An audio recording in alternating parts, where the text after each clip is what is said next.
আসসালামু আলাইকুম সুপ্রিয় দর্শক, সবার কি অবস্থা? হাজির হয়ে গেলাম মিট এন্টারপ্রাইজ নিবেদিত হাবুর স্কলারশিপ নাটকের 278তম পর্বে কী সব ঘটতে চলেছে তার অগ্রিম আপডেট নিয়ে।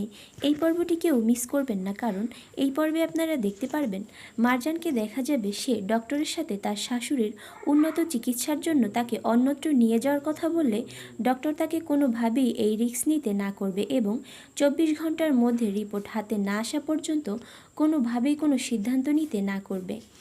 ওইদিকে হাবুর গ্রামের একটা খোড়া লোককে দেখা যাবে সে কাঞ্চনের বাড়িতে এসে মারজানের নামে বদনাম করতে শুরু করবে এবং বলবে জলজন্ত সুস্থ একটা মহিলা ছেলে বিয়ে দিতে না দিতেই তাকে হাসপাতালে যেতে হলো।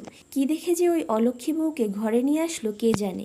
এটা শুনে কাঞ্চনকে দেখা যাবে সে রেগে মেগে আগুন হয়ে ওই লোকটাকে তাদের বাড়ি থেকে তাড়িয়ে দিবে।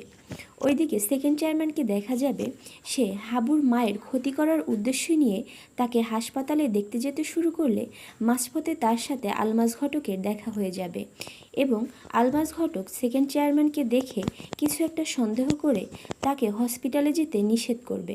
একথা শুনে সেকেন্ড চেয়ারম্যানকে দেখা যাবে সে কষিয়ে আলমাজ ঘটকের গালে একটা থাপ্পড় মেরে বসবে।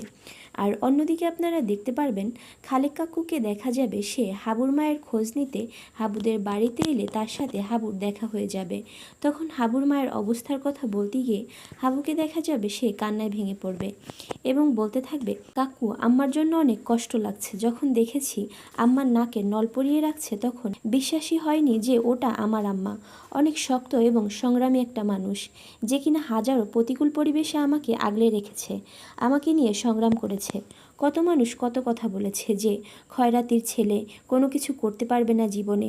এসব কথা শুনে আমার মা আমাকে বুকে আগলে রেখেছে এবং সাহস দিয়েছে, বলেছে বাবা ওসব কথা শুনবে না, শুনলে তুমি জীবনে বড় হতে পারবে না। আমি মা আছি না, আমি তোমাকে সব ব্যবস্থা করে দিব। এসব বলতে বলতে হাবুকে দেখা যাবে সে অনেক বেশি কান্নায় ভেঙে পড়বে। আর এছাড়াও থাকছে আশ্চর্য সকল ঘটনা।